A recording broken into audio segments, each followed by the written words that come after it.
नमस्कार, सफलताको कथा कार्यक्रममा हार्दिक स्वागत छ। तमेशपुन एडीको आज पनि हामी स्वर्गीय गिरिजाप्रसाद कोइरालाको सफलताको कथा सुन्नेछौँ। परिचय। गिरिजाप्रसाद कोइराला नेपाली राजनीति इतिहासका अमर व्यक्ति हुन्। आफ्नो जीवनकालमा नेपाली राजनीति पार्टी नेपाली काङ्ग्रेसको सभापति भएर जिम्मेवारी वहन गरेका उनी 4 पटक नेपालको प्रधानमन्त्री भएका थिए। उनको जन्म 4 जुलाई 1924 मा भएको थियो। गिरिजाप्रसाद कोइरालाका बुबा आमाले निर्वासित जीवन बिताइरहेको समयमा भारतको बिहार राज्यको सहरसा जिल्लाको टिटी भन्ने गाउँमा जन्मेका थिए। उनी कृष्णप्रसाद कोइराला तथा दिव्या कोइरालाका कान्छा छोरा हुन्। उनका 2 दाजुहरू बीपी कोइराला तथा मार्तिका प्रसाद कोइराला नेपालका प्रधानमन्त्री पनि भएका थिए। गिरिजाप्रसाद कोइरालाले भारतको दिल्ली विश्वविद्यालय अन्तर्गतको किरोरी मल कलेजमा अध्ययन गरेका थिए। भारतमा रहँदा उनले अङ्ग्रेज धपाउने आन्दोलनलाई नजिकबाट हेर्ने अवसर पाए। भारतबाट सन् 1929 मा परिवारसँगै नेपाल फर्केका गिरिजाले सुषमा कोइरालासँग विवाह गरेका थिए। काङ्ग्रेस नेता सुजाता कोइराला गिरिजाप्रसाद कोइराला र सुषमा कोइरालाकी छोरी हुन्। उनकी श्रीमती सुषमा कोइरालाको सन् 1986 मा असामयिक निधन भएको थियो। उनको राजनीति यात्रा। गिरिजाप्रसाद कोइरालाले विषम 2004 मा नेपाल मजदुर काङ्ग्रेसको स्थापना गरे, जुन पछि नेपाल ट्रेड युनियनको काङ्ग्रेसको रूपमा चिनिन थाल्यो। 2008 सालमा उनी नेपाली काङ्ग्रेस मोरङ जिल्लाको सभापति बने। उक्त कार्यभार सम्हालिरहेकै समयमा उनलाई 2017 सालमा राजा महेन्द्रले सत्ता कब्जा गरी पञ्चायती शासन लगाई गिरफ्तार गरे। 21 दिन भोक हडताल गरी सन् 1967 मा थुनामुक्त भएपछि उनी कार्यकर्ताहरू र नेताहरूसँग भारततिर निर्वासित भए। कोइरालाले सन् 1971 देखि भारतमा निर्वासित जीवन बिताउँदै आएका थिए। सन् 1976 मा भारतको पटनामा भएको काङ्ग्रेसको अधिवेशनमा महामन्त्रीमा निर्वाचित भएपछि उनी 1.5 दशकसम्म अर्थात् 2033 देखि 2047 सम्म उक्त पदमा रहिरहे। विषम 2048 को आम निर्वाचनमा गिरिजाप्रसाद कोइराला मोरङ क्षेत्र नम्बर 1, सुनसरी क्षेत्र नम्बर 3 का साथै 2051 सालको मध्यावधि निर्वाचनमा मोरङ क्षेत्र नम्बर 1 र सुनसरीको क्षेत्र नम्बर 5 बाट निर्वाचित भए। त्यसपछि उनी 2048 साल जेठ 12 गतेदेखि 2051 मङ्सिरसम्म प्रधानमन्त्री बनेका थिए। प्रधानमन्त्री नियुक्ति हुँदा कोइराला नेपाली काङ्ग्रेसका महामन्त्री थिए। उनको पहिलो कार्यकालको समयमा संसद शिक्षा, सञ्चार र स्वास्थ्यमा उद्धार कानुन बन्यो।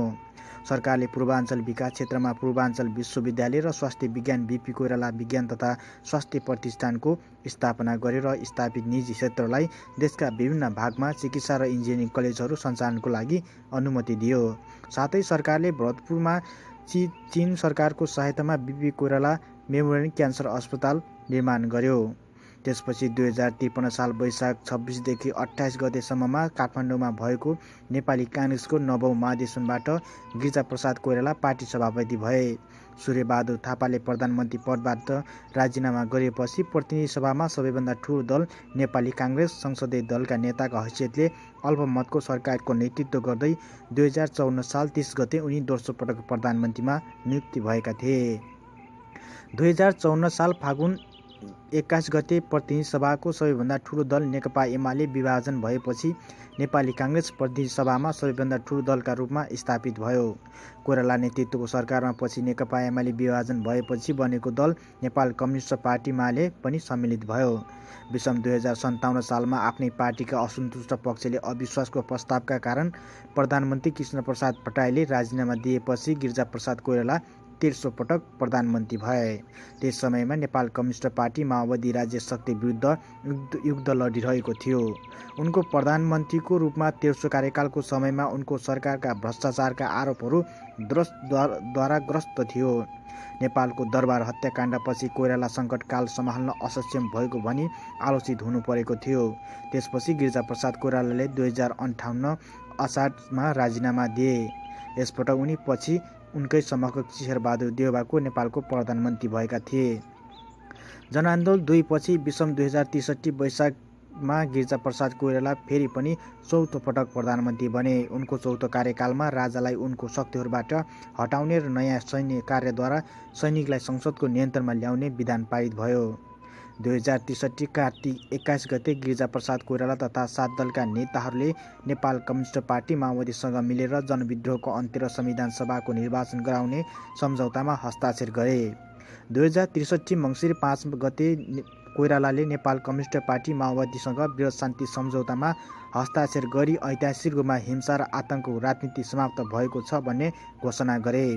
त्यस्तै 2063 मङ्सिर 12 गतेदेखि गिरिजाप्रसाद कोइरालाको नेतृत्व सरकारको संयुक्त राष्ट्रसङ्घको प्रत्यक्ष निगरानीमा नेपाल कम्युनिस्ट माओवादीको जनसेना समायोजन तथा हात हतियार नियन्त्रणको सम्झौतामा कामना लाग्यो र संविधान सभाको निर्वाचन सम्पन्न गरेपछि उनीहरूले प्रधानमन्त्रीबाट राजीनामा दिए। गिरिजाप्रसाद कोइरालाको निधन मिति 2066 चैत 7 गते शनिबार अर्थात् 85 वर्षको उमेरमा छोरी सुजाता कोइरालाको घरमा भएको थियो। गिरिजाप्रसाद कोइराला नेपालमा शान्ति पुनर्स्थापनाको लागि महत्त्वपूर्ण कदम चालेका नेता हुन्। उनले गर्दा उनको नाम नेपाली राजनीति इतिहासमा अमर रहेछ। 4 पटक प्रधानमन्त्री बनेका उनले विभिन्न आलोचना खेपेर पनि आफ्नो राजनीतिक करियर र देशको राजनीतिक स्थितिलाई राम्रो दिशामा लैजानको लागि निरन्तर लागिरहे। उनी गएर पनि यही छन् र सधैँ रहिरहनेछन् र सधैँ अमर रहनेछन्।